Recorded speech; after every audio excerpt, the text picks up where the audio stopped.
اب میں ایک ایسی آیت نازل فرمائی جو اپنی عظمت کے اعتبار سے، فصاحت و بلاغت کے اعتبار سے، جامعیت کے اعتبار سے، تاثیر کے اعتبار سے قرآن کی بڑی عظیم آیت ہے،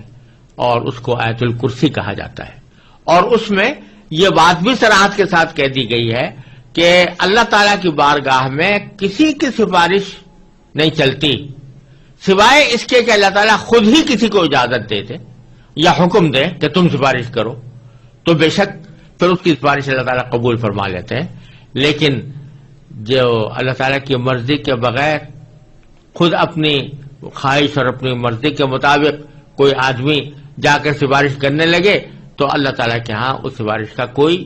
مقام نہیں، اور نہ اللہ تعالیٰ کے ہاں وہ چل سکتی ہے، نہ ایسا کوئی شخص سفارش کر سکتا ہے اللہ تعالیٰ کے اذن کے بغیر۔ تو اس بیان کے لیے اللہ تبارک و تعالیٰ نے آگے اللہ آیت الکرسی نازل فرمائی ہے، اور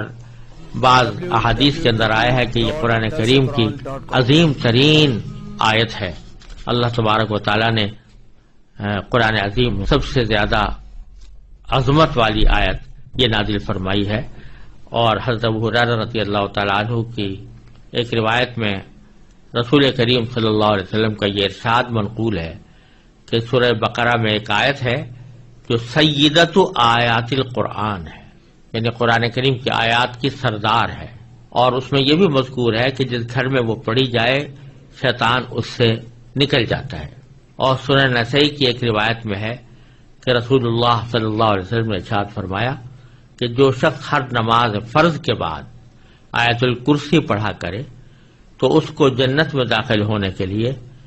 موت کے سوا کوئی چیز مانع نہیں ہوگی، یعنی موت کے بعد فوراً وہ جنت کے آثار اور راحت و آرام کا مشاہدہ کرنے لگے گا۔